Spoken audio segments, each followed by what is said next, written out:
ओम शांति। 12-1-23 की वाणी है। मीठे बच्चे, बाप उस्ताद ने तुम्हें मनुष्य से देवता बनने का हुनर सिखलाया है। तुम फिर श्रीमत पर औरों को भी देवता बनाने की सेवा करो। प्रश्न: अभी तुम बच्चे कौन सा श्रेष्ठ कर्म करते हो जिसका रिवाज भक्ति में भी चला आता है? उत्तर: तुम अभी श्रीमत पर अपना तन, मन, धन, भारत तो क्या विश्व के कल्याण अर्थ अर्पण करते हो। इसी का रिवाज भक्ति में मनुष्य ईश्वर अर्थ दान करते हैं। उन्हें फिर उसके बदले दूसरे जन्म में राजाई घर में जन्म मिलता है और तुम बच्चे संगम पर बाप के मददगार बनते हो तो मनुष्य से देवता बन जाते हो। गीत: तूने रात गवाई सोई के, दिवस गवाया खाई के, हीरा जन्म अमोल था, कौड़ी बदले जाए। ओम शांति। बाप बच्चों को समझाते हैं। जब बच्चे समझते हैं तब फिर औरों को समझाते हैं। नहीं समझते तो औरों को समझा नहीं सकते। अगर खुद समझते औरों को समझा नहीं सकते तो गोया कुछ भी नहीं समझते। कोई हुनर सीखता है तो उसको फैलाता है। यह हुनर तो बाप उस्ताद से सीखा जाता है कि मनुष्य से देवता कैसे बनाया जाए। देवताएं जिनके चित्र भी हैं मनुष्य को देवता बनाते हैं तो गोया वह देवता अभी नहीं है। देवताओं के गुण गाए जाते हैं। सर्वगुण संपन्न, 16 कला संपूर्ण, संपूर्ण निर्विकारी, मर्यादा पुरुषोत्तम, अहिंसा परमो धर्म। यहाँ कोई मनुष्य के तो ऐसे गुण नहीं गाए जाते। मनुष्य मंदिरों में जाकर देवताओं के गुण गाते हैं। भल पवित्र तो सन्यासी भी हैं परंतु मनुष्य उन्हों के ऐसे गुण नहीं गाते। वह सन्यासी तो शास्त्र आदि भी सुनाते हैं। देवताओं ने तो कुछ नहीं सुनाया है, वह तो प्रारब्ध भोगते हैं। अगले जन्म में पुरुषार्थ कर मनुष्य से देवता बने थे। अभी कोई में भी देवताओं जैसा गुण नहीं है। जहाँ गुण नहीं वहाँ जरूर अवगुण है। सतयुग में इसी भारत में यथा राजा रानी तथा प्रजा सर्वगुण संपन्न थे। उनमें सभी गुण थे। उन देवताओं के ही गुण गाए जाते हैं। उस समय और धर्म थे नहीं। गुण वाले देवताएं थे सतयुग में और अवगुण वाले मनुष्य है कलयुग में। अब ऐसे अवगुण वाले मनुष्य को देवता कौन बनावे? गाया भी हुआ है, मनुष्य से देवता किए करत न लागी पार। यह महिमा तो है परमपिता परमात्मा की। है तो देवताएं भी मनुष्य परंतु उनमें गुण है, उनमें अवगुण है। गुण प्राप्त होते हैं बाप से जिसको सद्गुरु भी कहते हैं। अवगुण प्राप्त होते हैं माया रावण से। इतने गुणवान फिर अवगुणी कैसे बनते हैं? सर्वगुण संपन्न और फिर सर्व अवगुण संपन्न कौन बनाते हैं? यह तुम बच्चे जानते हो। गाते भी हैं मुझ निर्गुण हारे में कोई गुण नहीं। देवताओं के कितने गुण गाते हैं। इस समय तो वह गुण किसी में नहीं है। खान पान आदि कितना गंदा है। देवताएं हैं वैष्णव संप्रदाय और इस समय के मनुष्य हैं रावण संप्रदाय। खान पान कितना बदल गया है। सिर्फ ड्रेस को नहीं देखना है, देखा जाता है खान पान और विकारीपन को। बाप खुद कहते हैं मुझे भारत में ही आना पड़ता है। ब्रह्मा मुख वंशावली ब्राह्मण ब्राह्मणियों द्वारा स्थापना कराता हूँ। यह ब्राह्मणों का यज्ञ है ना। वह विकारी ब्राह्मण कुख वंशावली। यह है मुख वंशावली। बहुत फर्क है। वो साहूकार लोग जो यज्ञ रचते हैं उसमें जिस्मानी ब्राह्मण होते हैं। यह है बेहद का बाप। साहूकारों से साहूकार, राजाओं का राजा। साहूकारों का साहूकार क्यों कहा जाता है? क्योंकि साहूकार भी कहते हैं हमको ईश्वर ने धन दिया है। ईश्वर अर्थ दान करते हैं तो दूसरे जन्म में धनवान बनते हैं। इस समय तुम शिव बाबा को सब कुछ तन मन धन अर्पण करते हो। तो कितना ऊंच पद पाते हो। तुम श्रीमत पर इतने ऊंच कर्म सीखते हो तो तुमको जरूर फल मिलना चाहिए। तन मन धन अर्पण करते हो, वह भी ईश्वर अर्थ करते हैं कोई के थ्रू। यह रिवाज भारत में ही है, तो बाप तुमको बहुत अच्छे कर्म सिखलाते हैं। तुम यह कर्तव्य सिर्फ भारत तो क्या, परंतु सारी दुनिया के कल्याण अर्थ करते हो तो उसका एवजा मिलता है, मनुष्य से देवता बनने का। जो श्रीमत पर जैसा कर्म करते हैं ऐसा फल मिलता है। हम साक्षी हो देखते रहते हैं, कौन श्रीमत पर चल मनुष्य को देवता बनाने की सेवा करते हैं। कितना जीवन परिवर्तन हो जाता है। श्रीमत पर चलने वाले ब्राह्मण ठहरे। बाप कहते हैं, ब्राह्मणों द्वारा शूद्रों को बैठ राजयोग सिखलाता हूँ। 5000 वर्ष की बात है, भारत में ही देवी देवताओं का राज्य था। चित्र दिखाने चाहिए, चित्रों बिगड़ समझेंगे। पता नहीं यह कौन सा नया धर्म है जो शायद विलायत से आता है। श्री नारायण के अंतिम 84वें जन्म में परमपिता परमात्मा ने प्रवेश किया है और राजयोग सिखला रहे हैं। यह उनके 84वें जन्म का भी अंत है। जो सूर्यवंशी देवता थे उन सभी को आकर फिर से राजयोग सीखना है। ड्रामा अनुसार पुरुषार्थ भी जरूर करेंगे। तुम बच्चे अभी सन्मुख सुन रहे हो और बच्चे फिर इस टेप द्वारा सुनेंगे तो समझेंगे। हम भी माता पिता के साथ फिर सो देवता बन रहे हैं। इस समय 84वें जन्म में पूरे बेकर जरूर बनना है। आत्मा बाप को सब कुछ सरेंडर करती है। यह शरीर ही अश्व है जो स्वाहा होता है। आत्मा खुद बोलती है, हम बाप के बने हैं, दूसरा न कोई। मैं आत्मा इस जीव द्वारा परम पिता परमात्मा के डायरेक्शन अनुसार सेवा कर रहा हूँ। बाप कहते हैं, योग भी सिखाओ और सृष्टि चक्र कैसे फिरता है वह भी समझाओ। जिसने सारा चक्र पास किया होगा वह इन बातों को झट समझेंगे। जो इस चक्र में आने वाला नहीं होगा वह ठहरेगा नहीं। ऐसे नहीं सारी सृष्टि आएगी, इसमें भी प्रजा ढेर आएगी। राजा रानी तो एक होता है ना, जैसे लक्ष्मी नारायण एक गाया जाता है, राम सीता एक गाया जाता है। प्रिंस प्रिंसेस तो और भी होंगे, मुख्य तो एक होगा ना। तो ऐसा राजा रानी बनने के लिए बहुत मेहनत करनी है। साक्षी हो देखने से पता पड़ता है यह साहूकार राजाई कुल का है या गरीब कुल का है। कोई माया से कैसे हारते हैं, जो भागंती भी हो जाते हैं। माया एकदम कच्चा खा जाती है। इसलिए बाबा पूछते हैं, राजी खुशी हो, माया के थप्पड़ से बेहोश व बीमार तो नहीं पड़ते हो। ऐसे कोई बीमार हो पड़ते हैं, फिर बच्चे उनके पास जाते हैं, ज्ञान योग की संजीवनी बूटी देकर सुरजित कर देते हैं।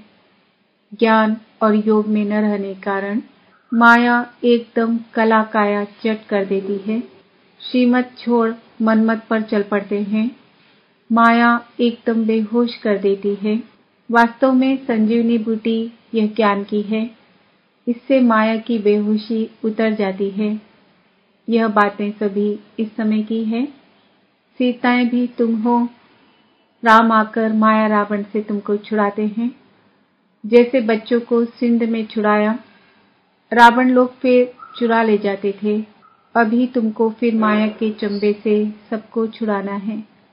बाबा को तो तरस पड़ता है, देखते हैं कैसे माया थप्पड़ लगाए बच्चों की बुद्धि ही एकदम फिरा देती है।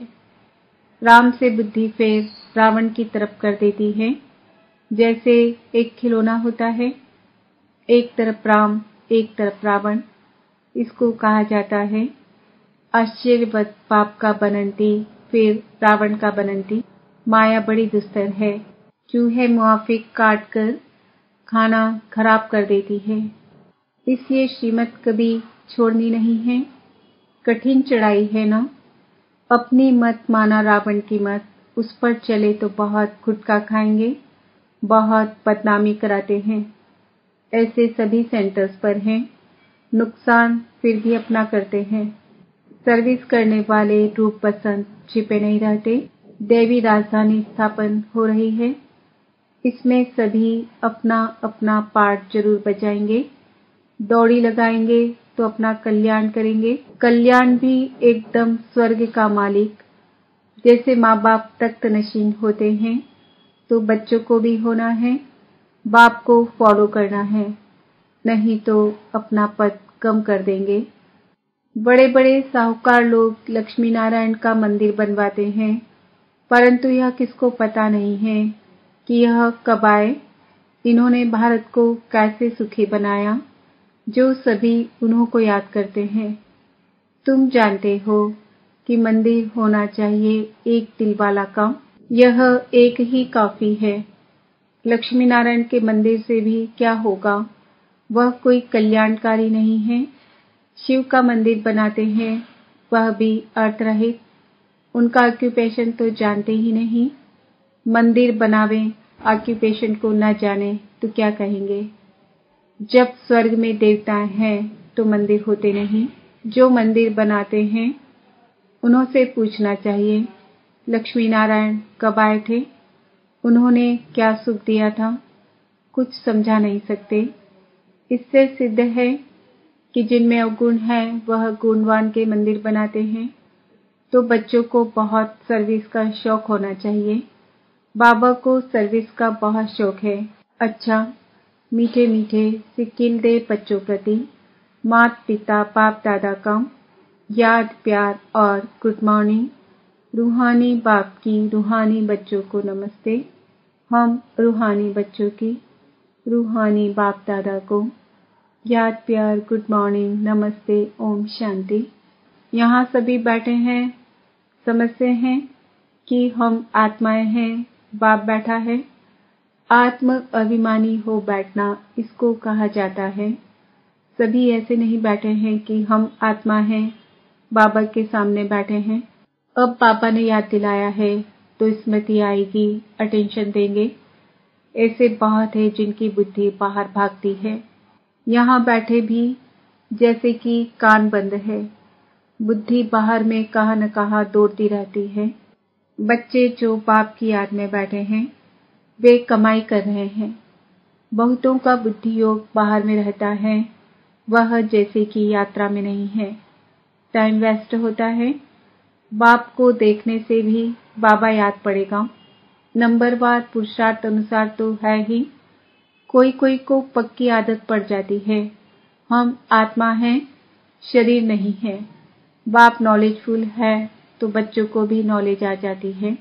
अभी वापस जाना है, चक्र पूरा होता है, अभी पुरुषार्थ करना है।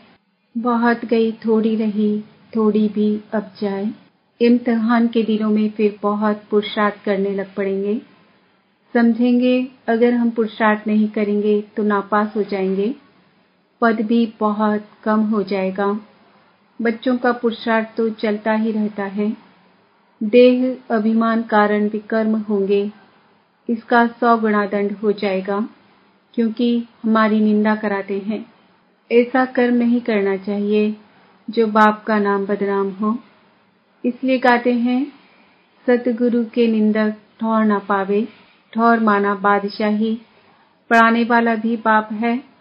और कहाँ भी सत्संग में एम ऑब्जेक्ट नहीं है। यह है हमारा राजयोग। और कोई ऐसे मुख से कुछ कह ना सके कि हम राजयोग सिखलाते हैं। वह तो समझते हैं शांति में ही सुख है।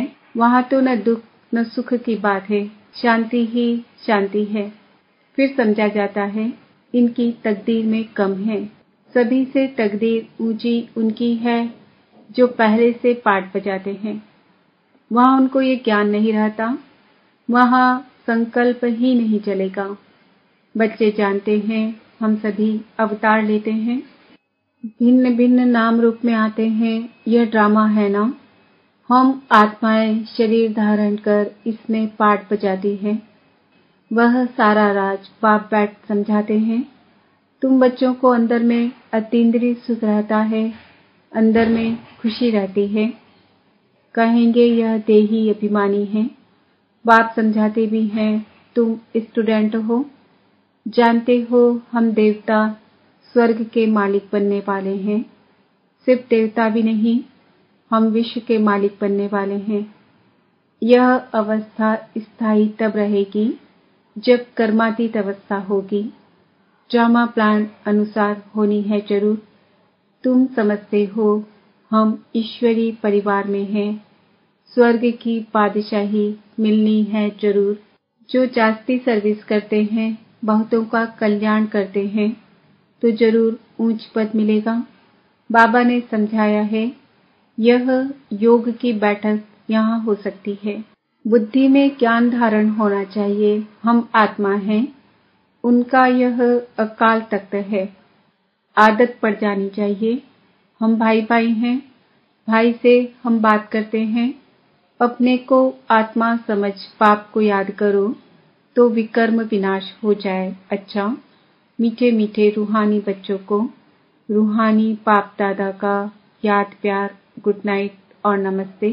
धारणा के लिए मुख्य सार, ज्ञान योग की संजीवनी बूटी से स्वयं को माया की बेहोशी से बचाते रहना है। मन मत पर कभी नहीं चलना है। रूप बसंत बन सर्विस करनी है। मात पिता को फॉलो कर तख्त नशीन बनना है। वरदान, अपनी शक्तिशाली स्थिति द्वारा दान और पुण्य करने वाले पूजनीय और गायन योग्य भव। अंतिम समय में जब कमजोर आत्माएं आप संपूर्ण आत्माओं द्वारा प्राप्ति का थोड़ा भी अनुभव करेंगी, तो यही अंतिम अनुभव के संस्कार लेकर आधा कल्प के लिए अपने घर में विश्रामी होंगी और फिर द्वापर में भक्त बन आपका पूजन और गायन करेंगी। इसलिए अंत की कमजोर आत्माओं के प्रति महादानी वरदानी बन अनुभव का दान और पुण्य करो। यह सेकंड का शक्तिशाली स्थिति द्वारा किया हुआ दान और पुण्य आधा कल्प के लिए पूजनीय और गायन योग्य बना देगा। स्लोगन, परिस्थितियों में घबराने के बजाय साक्षी हो जाओ तो विजयी बन जाएंगे। आज का स्वमान है,